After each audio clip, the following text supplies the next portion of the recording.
just so you know, before we start, despite the length of this video, it will, after you've seen it, only take 2 or 3 minutes to resharpen your blade to a super fine edge, and that's all it actually takes. Okay, let's get with it. Benk here from Benk Construct, and we're going to look at hand plane sharpening.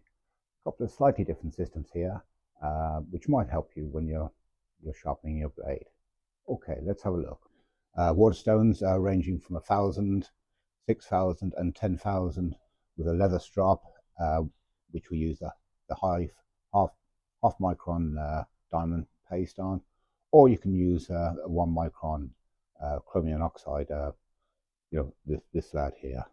And with that, we'll be using a honing guide or a sharpening jig, which is, this time it's going to be the Lee Nielsen, so there's nothing wrong with your standard Eclipse one, and bottle of water mixed in with a bit of Honight's gold, just to help stop the rusting of any blades. And for flattening the stones, we'll use a purpose diamond plate for flattening them, which are super quick, but there's nothing wrong with using your standard diamond plate, which you can get from any hardware store, 400 or 1,000, 400 being the one you use for flattening the stones. And one other addition we have to the package, which is a little bit of a hack, which is for the Charles ruler trick. And we have these little extras added onto that, which you'll see later. Another thing then, of course, is the 3 foot long bit of float glass. And we've got on it today, we've got a 40 grain belt sander stuck down to it, and we have 100, little relevant one is the 100 micron finishing film, which is I found useful. The challenge today will be this blade here, which, if I move out the way, hopefully you can see the secondary bevel has climbed right up to the end of it now, and it's taking too long to resharpen. There's nothing wrong with the sharpness of it. It easily cuts papers. I could shave if I felt like it. So that's what we're going to do. It's just to help matters. It's a PMV 11 steel, so it's super hard. But let's see how long it takes. I'm going to move the whole lot off my good carpentry bench here, and we'll do all this on the old assembly bench. So here we are at the assembly bench. And the first thing we need to do is to set up our jig. And what you're looking down at here is a stop block to set it up. And as you can see, I've got the main angles you might require, 20, 25, 30, 35, 40. And you probably don't need all of those. But we're going for the 25 for the really thick, bring it back to the primary bevel, and just set that there now, and give your jig a little squeeze. Just screw it up tight and double check we're good, and we'll throw that away. It's a must have, and this is basically how it's going to work.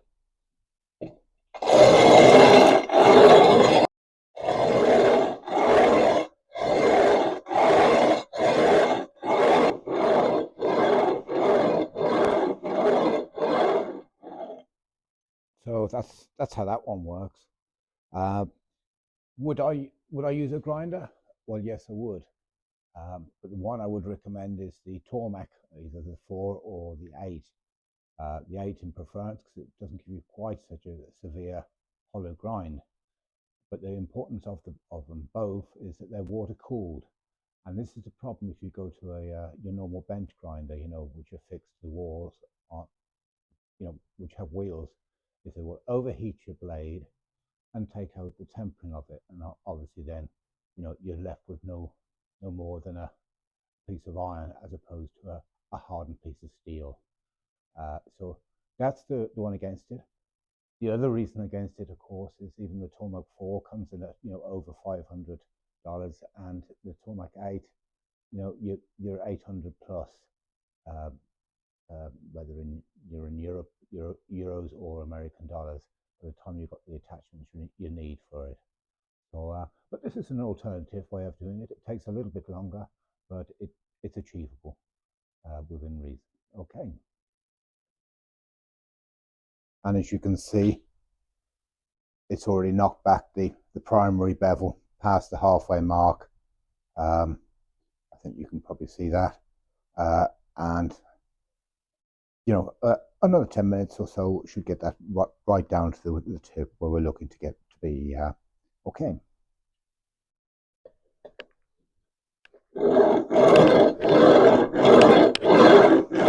Another little trick which you can employ is to swap out your float glass, or swap out the sandpaper by just turning it around.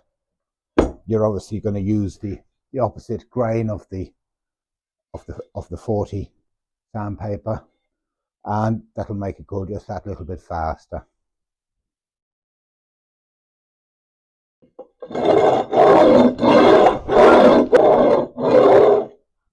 And checking on progress then, and a little tip then to help you as you go. As you can see, that's after just over 15 minutes. We're closing in on the end. But as you're going, what can be quite helpful is to put a square, because these are precision jaws. You put a square against the actual jaw of this, and just keep track that you're following you're keeping it fairly square. And as you can see, we're not doing too bad there.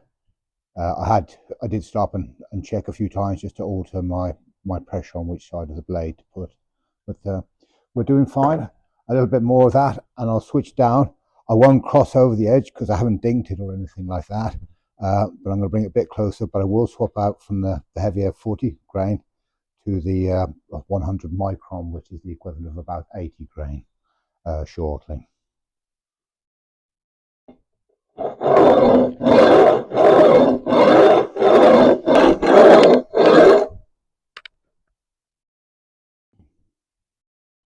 And there, as you can see, we're approaching the tip, and with that heavier grain and there being no dink in the end of it, I have no need to take it any further.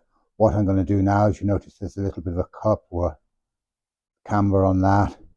I'll put that now onto the 100 micron and flatten that little kind of camber out of it there altogether. Okay, so there we go. A little bit of a clean up, some dust here, I think, first. One thing I do use with the micro finishing film is the GT85, which is a PTF water displacer, and it tends to be a bit kinder to the tools, again with the rust and them being in contact with water all the time.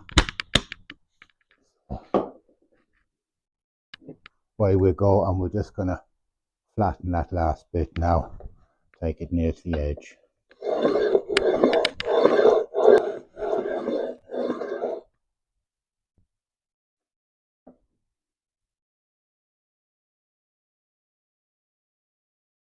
And that, I think you'll agree, is pretty good. Any camber we had in it is now taken out of. The micro finishing film has done that. Final check on the squareness of it, and I think you can see we're not far off the mark. So that phase is over. We're now ready for the Waterstones. What was the time overall then to flatten that back? Well, yes, it did take just over 22 minutes. Would I have a toolmat? Well, yes, I would, definitely. They are super quick, much faster, and but you know, when you say that I only need to flatten that back, you know, once, maybe maximum twice a year, I couldn't really justify a toolmat. Okay, let's get on and get onto the Waterstones. We're going to change the primary bevel to the secondary bevel from 25 degrees to 30.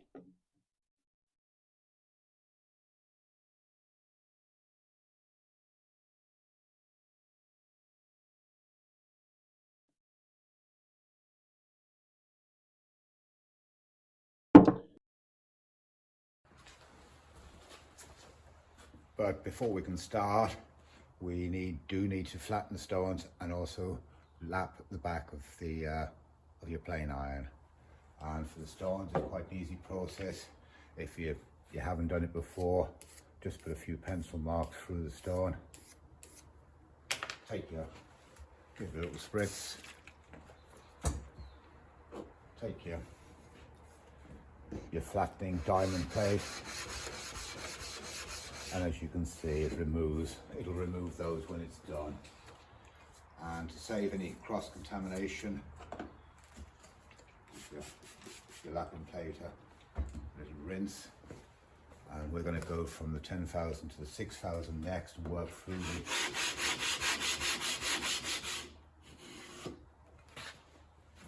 those.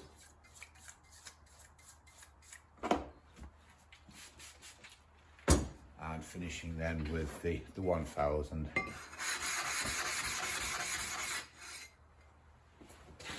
That's complete. They're all ready now. They're all flat.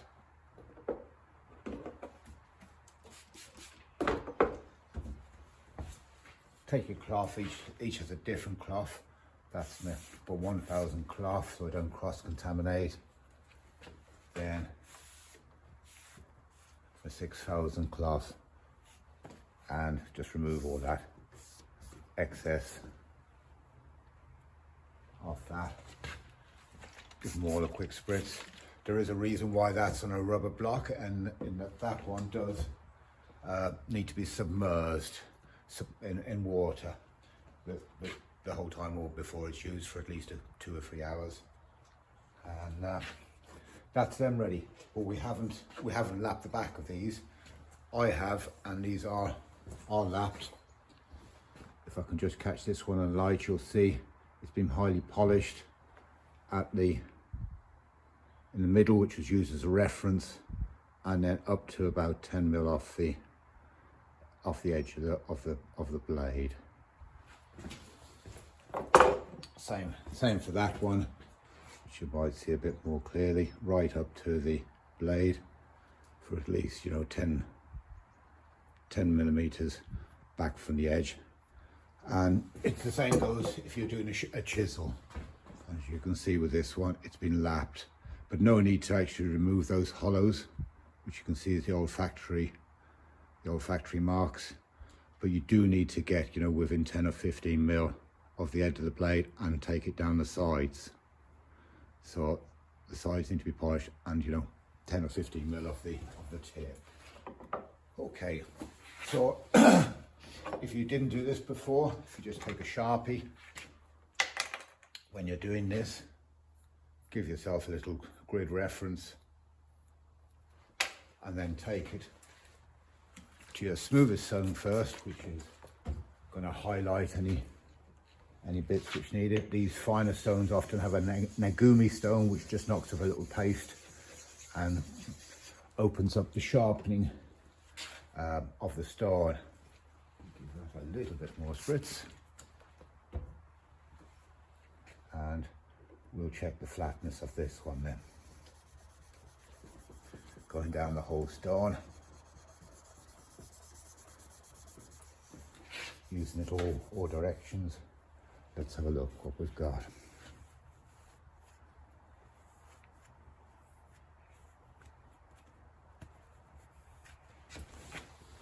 And as you can see then, if I can catch this in the light, it's polished right up to the tip, and no need to polish this part of it, but that does need to go right to the tip for about 10 or 15 mil.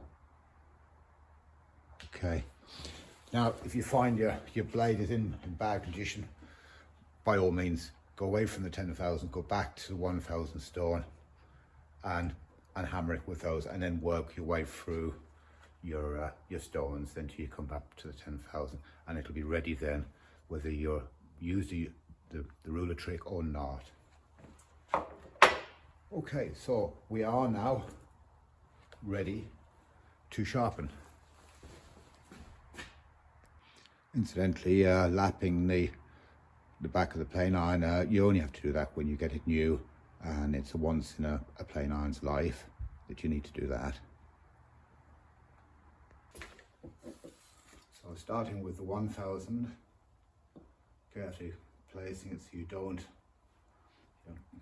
smash your blade up against the stone.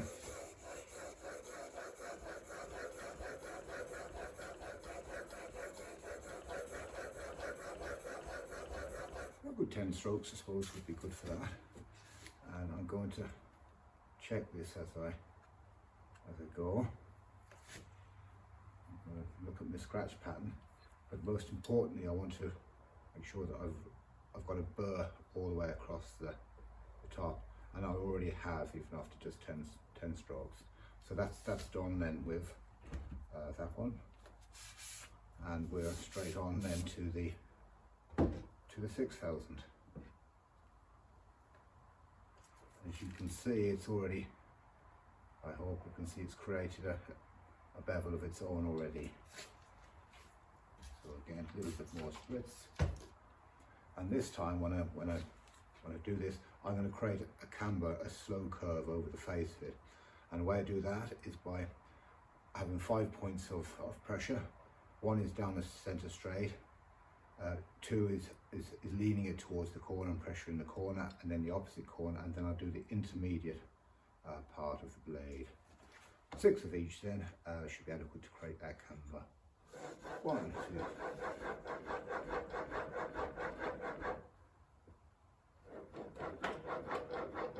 5, 6. 1, 2, 3, 4, 5, 6. Intermediate. 2, 3, 4, 5, 6.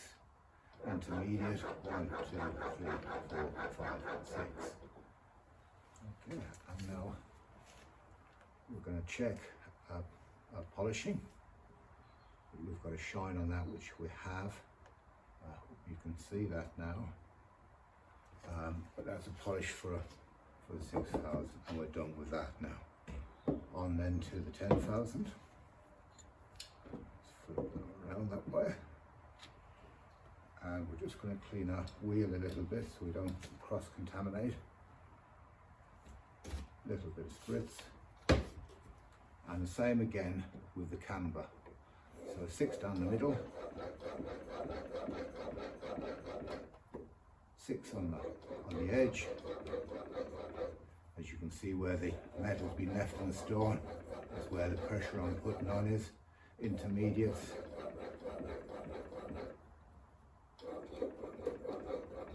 Intermediate.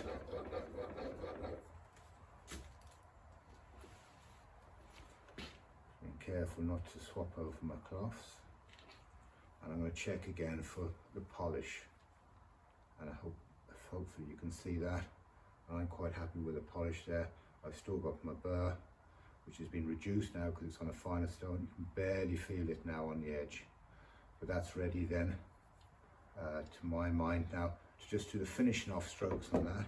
And for that we'll clean off that lot, flip the stone around, we'll have a little bit more water, and we'll freshen it up then with the Naguni stone. So it gets a nice bit of paste onto that.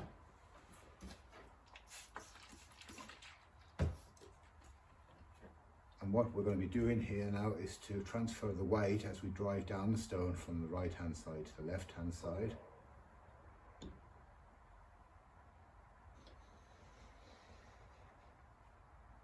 A couple of times. And the same from the left hand side.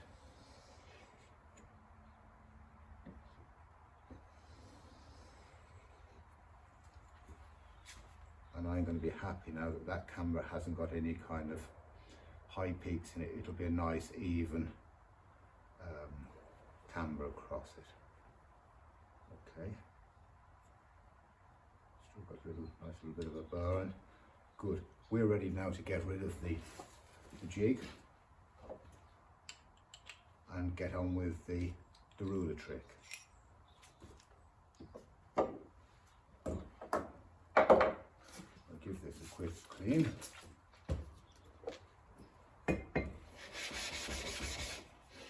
Not because it actually needs to be flatten again so early. The harder the stone, or the higher grade of the stones, the harder they actually are. But it just makes it clear as to what we're achieving by the residue left by the metal on the stone. Again, freshen up with the Nangami. Just exposes the cutting edge of the stone, and we are now ready for the ruler trick. So I just want to run you through a few fundamentals of the ruler trick, and I see this being reproduced, but not as it should do, and not by David Charlesworth, who invented this trick. Putting a back bevel on the end of a blade there's nothing new in that. They've been doing that for 100 years. But the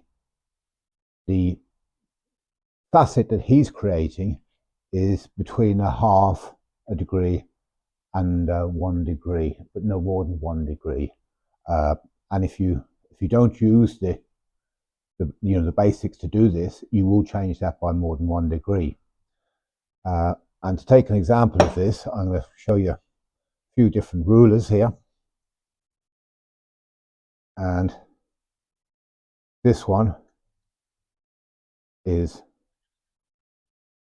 if I put it on correctly, it's 1 millimeter, and it's too thick. It won't work as a ruler trick should be. I have another one here, which is actually only 0.3 of a millimeter, but you'll notice the width of it. It's about 25 mil or 1 inch, and that's not right either. What you're looking for in the rule is to have a half millimeter. Oops, a half millimeter. Hopefully you can see that, but it is a half millimeter ruler, and it's also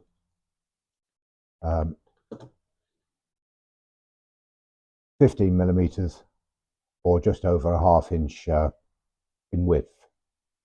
Now, if you don't use that ruler, you need to change all your measurements. And one thing which it won't work, not on this stone here is 75 millimeters in width, or 3 inches apart. Yeah. And what you need for the ruler trick to work, and one of the reasons why you may have seen this measurement here, is it has to be 50 millimeters between a ½ millimeter rule, allowing you 10 millimeters on the edge of the stone to abrade with. So let's just pop that on there for a second. As you can see, that coincides with that mark there. Popping that in. And when I'm going to abrade this now, I'm going to only use the last 10 millimeters of the stone here. And that will keep the nearest distance there at 50 millimeters. And that will give me an angle of between 1 and 2/3 of a degree without going past 1 degree and changing the dynamics of the blade. So that's how it's meant to be set up. Now, you'll appreciate then, if I was to do that on a stone which is only 65 or 67 millimeters or 2.5 inch, I will never get the 50 millimeters between it. It's too narrow to do that. The only way that would work is by turning the stone around side on and then putting the ruler on here and taking a tape measure and a pencil. I'd have to mark off there 50 millimeters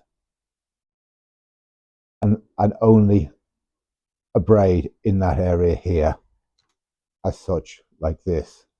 And that's the way you could get it to work and give you the correct angle of between a ½ and 3/4 of a degree, or more importantly, no more than 1 degree. Otherwise, as I say, you've changed the angle of the dynamics of the blade. Okay, that's part of it. Let's get on and do it.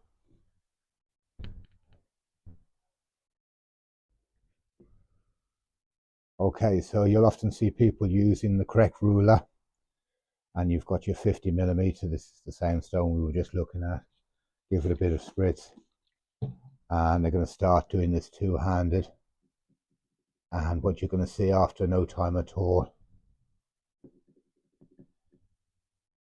is that the ruler moves, and obviously not only does it waste your time, wind you up, but there are a couple of tricks which can help you with this.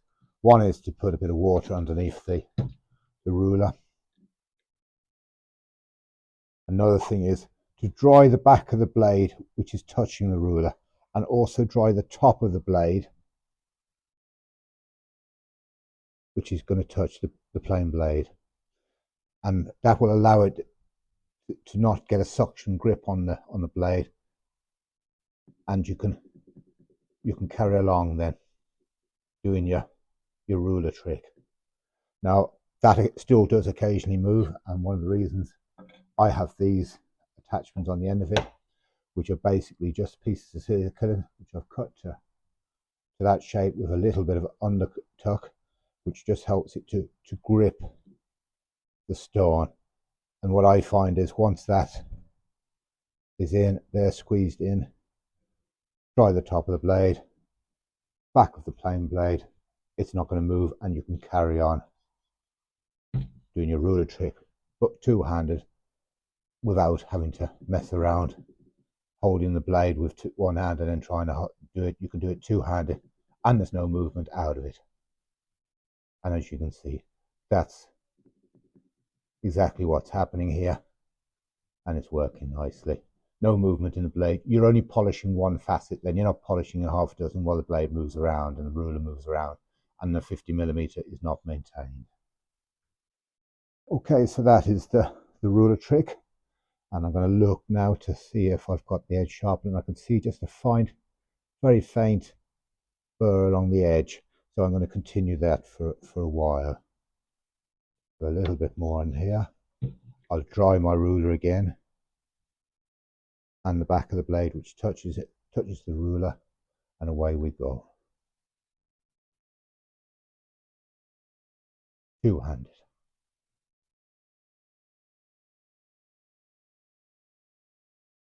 And I'll keep on doing this. It'll probably take about 2 minutes to really be sure having a nicely highly polished edge now on both sides of the blade.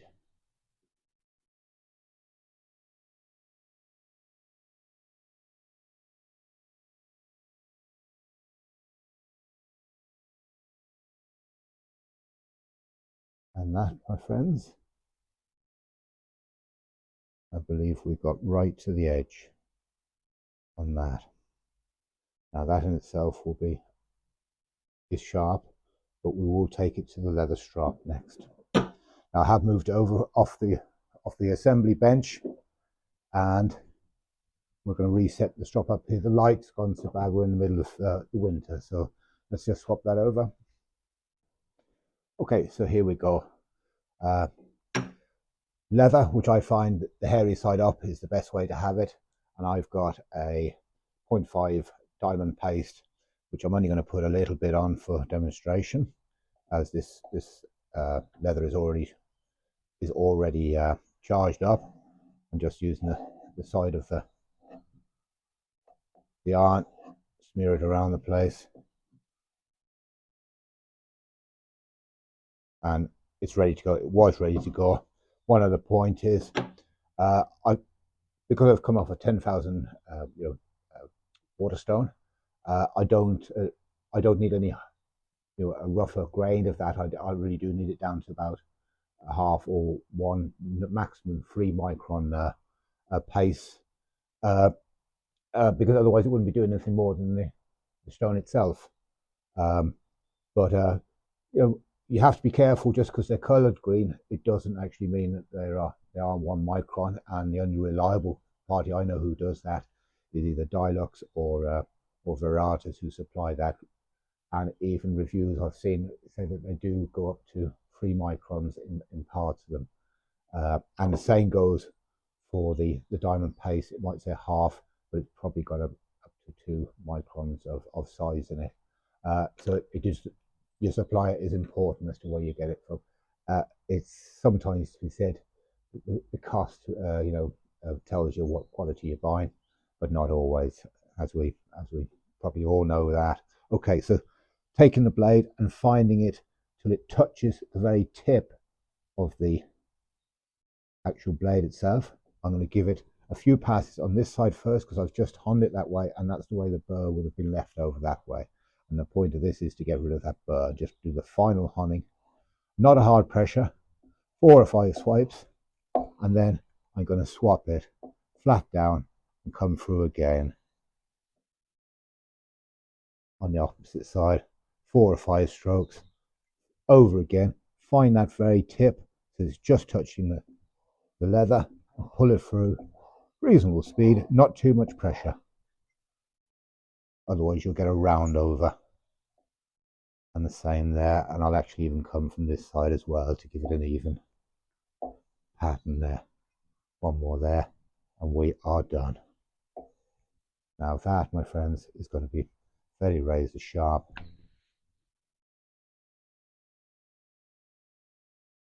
As you can see, not a worry, didn't even know I was doing it. There we go, guys, super sharp.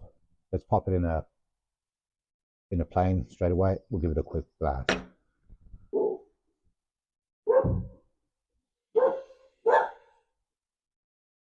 Ooh, that's what I like to see. Lovely slim line shavings.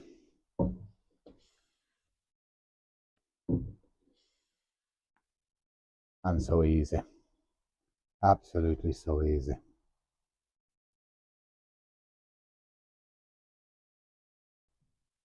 And that, folks, is us done for the day. I can guess a few people are glad of the length of that video. And thanks for listening anyway. Give us a thumbs up if it was helpful, and I hope to see you on the next one. Many thanks. Bye for now.